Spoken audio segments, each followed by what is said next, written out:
ডাকছিলেন আমাকে? এই তো আপনি এসে গেছেন।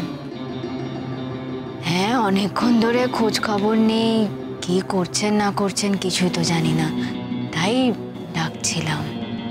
হ্যাঁ, ওই একটুখানি ফর্সা হওয়ার চেষ্টা করছিলাম, রং টং মেখে। বাহ, ভেরি গুড। Very good? জিজ্ঞেস করবেন না হঠাৎ করে এরকম আউট অফ নাথিং ফর্সা কেন হতে চাইছি?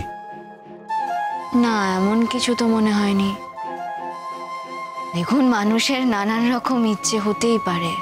যেমন আমার কখনো কখনো উল বুনতে ইচ্ছে করে, ছবি আঁকতে ইচ্ছে করে, সেটা তো অপরাধ নয়। এটা নিয়ে যদি কেউ আবার প্রশ্ন করে, আপনারও তেমন আজকে হঠাৎ করে ফর্সা হতে ইচ্ছে হয়েছেন, বেশ করেছেন। যা ইচ্ছে হবে তাই করবেন। এত কুল্লি কথাটা নিচ্ছেন কি করে? উনি কি তার মানে আগে থেকেই জানতেন, নাকি কিছু সন্দেহ করেছেন? আফটার অল পুলিশের লোক বলে কথা, কিছুই বোঝা যায় না এদের। কিন্তু না না, সেটা হতে পারে না। ওর চোখে মুখে এত সারল্য রয়েছে, এমন একটা পবিত্রতা আছে। না না, উনি আমাকে সন্দেহ করতেই পারেন না। তাহলে কি পম্পি এসে কিছু বলে গেল? কি হলোটা কি? কি ভাবছেন? আসুন, বসুন এদিকে এসে। আসুন আসুন। কিছু ভাবছি না, মানে আবার ভাবছিও বটে। ভাবছিলাম কিরম একটা দেখতে হয়ে গেছে আমাকে। তাড়াতাড়ি এরা কেমন এজিং হয়ে যাচ্ছে। এজটাকে গ্রেসফুলি নিতে হয়, বুঝেছেন? আমাদের সবারই তো বয়স হচ্ছে। হ্যাঁ জানি জানি, অস্বীকার করার কোনো ব্যাপার নেই। তবে কি হয়েছে জানেন তো, বহুদিন ধরে রাস্তায় রাস্তায় ঘুরে বেরিয়েছি, যা পেয়েছি তাই খেয়েছি, যেখানে সেখানে থেকেছি, কোনো যত্ন নেই। আর কিরকম ট্যান পড়ে গেছে। এত কালো আমি ছিলাম না। হ্যাঁ, ড্রেসিং টেবিলের সামনে একটা ফাউন্ডেশন রাখা ছিল, এটা দেখে না টুক করে গায়ে লাগিয়ে নিলাম। মজার ব্যাপার হচ্ছে, সেই সময় পম্পি ঢুকে সে তো ভাবছে যে কি এই লোকটা আবার করে কি ওখানে দাঁড়িয়ে, মেকআপ করছে কেন? আমি তো আর ওকে বোঝাতে পারছি না। আচ্ছা, এসব কথা ছাড়ুন, একটা কথা বলুন তো। আপনি যে আগে ফর্সা ছিলেন, সেটা আপনার মনে আছে? হ্যাঁ, মানে মনে হচ্ছে ফর্সা ছিলাম বোধহয়। আপনার গায়ের রঙের কথা মনে আছে, কিন্তু যারা আপনাকে ফর্সা বলতো, অন্তত সেরকম দুজন মানুষ, তাদের কথা কিছু মনে পড়ছে না? দেখুন, আমার যদি কিছু মনে পড়ে, সবার আগে সেটা আমি আপনাকে বলবো। ভরসা রাখুন, ঠকাবো না আপনাকে। আপনি কখনো কাউকে ঠকাতে পারেন না। ঠকাতে যাবেনই বা কেন? অনুপ চ্যাটার্জি তো কখনো কোনোদিনও কাউকে ঠকায়নি। দেখুন, এটা কিন্তু এখনো প্রমাণিত হয়নি যে আমি অনুপ চ্যাটার্জি। বাবা, আমার চোখই তো প্রমাণ। আপনি শিওর আমি অনুজ? 100% শিওর আপনি অনুজ। আচ্ছা বেশ, ছাড়ুন এসব কথা। আচ্ছা বলুন তো, এই অনুজ চ্যাটার্জি মানুষ হিসাবে কিরকম ছিল? আমারই মতো?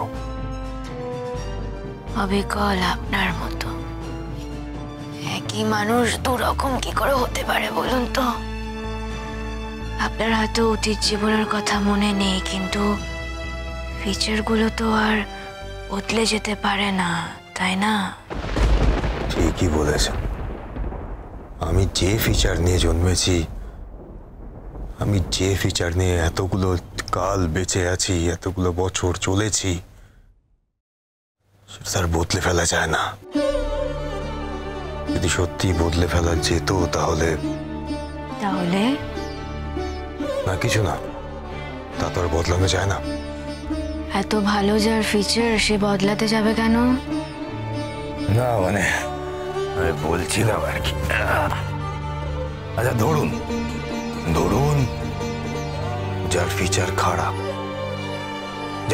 খারাপ, মানে এবার সে যদি একটা এরকম ভালো ফিচার পায় তাহলে তো তার ভালো। আপনি তো আর তেমন মানুষ নন। কেন বলছেন এই কথাগুলো? এমনি বলছিলাম, এই জেনারেল ডিসকাশন। আচ্ছা, আপনি কি জানেন আপনাকে কেন এখানে ডেকেছি? হ্যাঁ হ্যাঁ, বলুন বলুন বলুন। দেখুন, আমার মনে হচ্ছে আমি এবার বেরোতে পারবো। ভালোই তো আছি, তেমন কোনো অসুবিধে আমার হচ্ছে না। গাড়ি নিয়ে একটু বেরোবেন? কবে? আজকে? না না না, আরো 2-4 দিন আপনি একটু বিশ্রাম করুন, তারপরে না হয় সব হবে। কিন্তু আপনার যে কথা ছিল আপনি আমাকে নিয়ে যাবেন, আমরা যাব। কোথায়? কোথায় মানে? ওই দেখেছো, সব ভুলে যায়, কিচ্ছু মনে রাখতে পারে না। আরে বাবা, পাহাড়ে কথা ছিল তো, পাহাড়ে নিয়ে যাবেন। হ্যাঁ মানে ঠিক আছে, মানে যাওয়া যাবে। আমি বলছি যে আর কটা দিন আপনি একটু রেস্ট নিন, নাহলে আবার জানেন তো মানে। কি কি আমার মেয়ে কিছু বলবে? এত যে কেন ভয় পান কে জানে। যে মেয়েকে আমি রিজন করি তাকে এত গুরুত্ব দেওয়ার কি আছে? শুনুন, আমি প্রাপ্তবয়স্ক একজন মহিলা। আমি যেখানে ইচ্ছে যেতে পারি, যা খুশি তাই করতে পারি। আমাকে বাধা দেওয়ার কেউ নেই। আপনার সিদ্ধান্ত, আপনি যাবেন কি যাবেন না। আমি যখন সিদ্ধান্ত নিয়েছি আমি যাব, কারোর কথা আমি শুনবো না, আমি যাবই।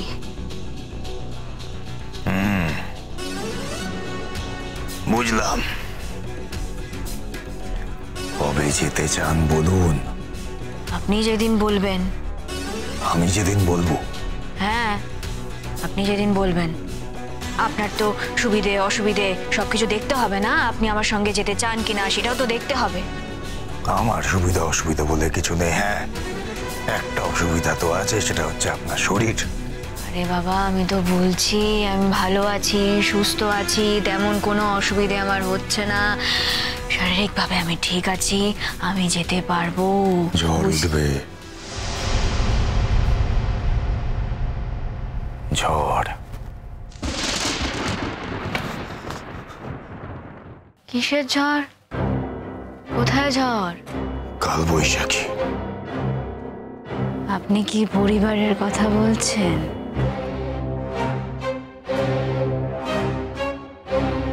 জানি না, মনে হচ্ছে 10 দিগন্ত জুড়ে ঝড় উঠবে। এত ভাবছেন কেন? ঝড় উঠলে আবার সেই ঝড় থেমেও যাবে। আর পৃথিবীতে যখন আছি, ঝড় তো উঠবেই। ঝড় ওঠার দরকার আছে। একটা কথা বলি? বলুন, কি বলবেন? এবার আমাকে ছেড়ে দিন।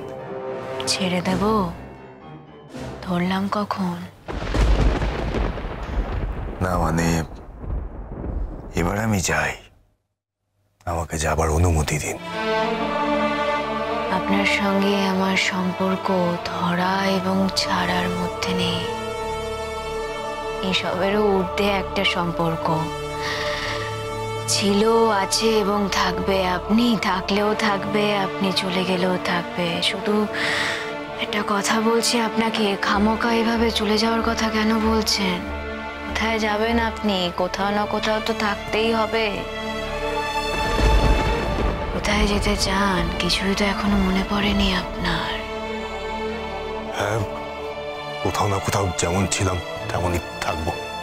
একটা সময়ের পর তো মানুষের স্থিতির দরকার হয়। এভাবে কোথাও না কোথাও থাকা যায় নাকি?